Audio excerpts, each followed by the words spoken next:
approached the professional photographers in the area and online and things like that. They were flat out rude to me and pretty much just said, you know what, you need to get a real camera because I didn't have this gear or that gear or whatever. I ain't had no time for that. I just wanted to learn photography, and so I just sat down and taught myself. And if I can do it and be able to get out there and sell prints and get freelance work and things like that, you can too. And I'm going to share my tips with you. So if this is your first time joining and this sounds like the type of show that interests you, feel free to hit subscribe in your favorite podcatcher of choice, or just head on over to our website to see the different subscription options. The website is twit.tv/hop. That's twit.tv/hop for hands-on photography. And you'll see that we have options for Apple Podcasts and Spotify and even our YouTube channel. So check out all of the subscription options over there and subscribe and share the show out with other folks. And again, I'm here sheltering in place at the home studio, so you may hear some background noise from outside. I've been battling with that all morning. Hopefully it won't interrupt the show too much. But anyway, let's go ahead and get started with this week's show. Last week on the show, we talked about another shelter-in-place tactic that I was doing from a photography standpoint, which was time-lapse photography / time-lapse video. And I walked you through setting up your camera and understanding what a time-lapse is and the different tools and things like that you'll need to create a time-lapse. And where we ended off on part 1 of this series, we stopped at just getting all of your images imported into your computer and did some batch post-processing. Remember I talked about batch post-processing back about 3 episodes, so I can't remember the exact number, but yeah, there's an episode about batch post-processing, so check that out too. But yeah, I got them into Lightroom, and then we just needed to export those images out so we could use them inside of our video editor to create a time-lapse video sequence. And for this episode, I'm going to use Adobe's Premiere Pro. I've already done the Lightroom part, but right now for the video side, I'm going to use Adobe Premiere Pro because I'm a Creative Cloud user and an authorized Adobe affiliate, of course. You can use any video editor that you want. A lot of this functionality is pretty normal in any video editors out there. Even the free ones like DaVinci Resolve can do stuff like this. But I'm going to show you all Premiere Pro and how we're going to walk through and just make all of those 200 or so images that we snapped into a video sequence. But before we get into that, I want to take a few moments to thank this week's sponsor. This episode of Hands on Photography is brought to you by Mint Mobile. Mint Mobile makes it easy. Every plan comes with unlimited nationwide talk and text. Choose plans with 3, 8, or 12 gigabytes of 4G LTE data. Use your own phone and keep the same number along with all your existing contacts. To get your new wireless plan for just $15 a month with their 3-month introductory plan and get the plan shipped to your door for free, go to mintmobile.com/hop. That's mintmobile.com/hop. Cut your wireless bills with $15 a month at mintmobile.com/hop. All right, so I'm going to go ahead and fire up Premiere Pro and show you my screen here just by hitting this magical button on my computer. Boom. So now we have Premiere Pro. This interface, I know it could be a little bit scary to look at, but don't worry. I promise you, Premiere Pro is pretty easy to use. Just have to get past this facade of all of these different menus and panels and things like that. We'll walk through this pretty easily. Okay, so down here we have our file menu. Well, it's not down here, up here in the upper left corner, we have our file menu, and we're just going to import all of those images that we shot and did the post-processing on. Okay, so now you'll see I have roughly 200 images right here in this folder, but I'm not going to do a single click on the first one and then grab the very last one by holding down shift so everything gets highlighted or anything like that. I won't do that. That's not going to work here. So let's cancel out of that and we'll try this again.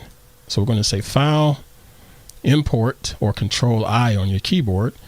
And instead of doing a select all of the images, I'm just going to click on the first image, just like this. Just click one time, not a double click, just a single click.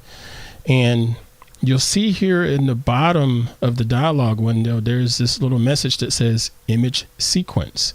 Well, what does that mean? So ideally, when you're shooting on your DSLR, mirrorless, or what have you, sometimes with your smartphone, the file names that come from each image, they're usually in a sequential format. Like the first shot is file 1, the next shot is file 2, and so on and so forth. And in this case, that's what happened with the time lapse. And I want to tell Premiere Pro, I shot 200 or so different photographs, and they're in sequential naming order. So let's bring them all in, but I don't want to bring them all in as individual images. I want to bring them in as one sequence file. Okay, so let's go back to Premiere Pro and take a look. All right, so I'm going to click one time on that image, and you'll notice the file name is, that one ends in 35 and then 36, 37, so on and so forth. And I'm going to make sure this little box down here that says image sequence is checked. Okay, so click there, that's checked, and I'm going to click open, and Premiere is going to think, and it's going to pull the file in. All right, so now in this little panel, project panel in the bottom left corner of my screen, it looks like I just have one file here, but it's not. It's actually all of those images pulled into one placeholder, if you will.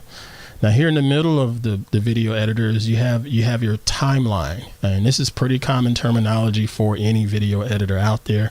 You have to get your raw data placed onto a video timeline so you can, manipulate it and make it look the way you want it to look and be as long as it needs to be, as far as 10 seconds or 2 minutes or however. That's your timeline. That's what that's for. It's a spot to edit your sequence. All right, so I'm just going to take this image and drag it over to the timeline like so and drop it.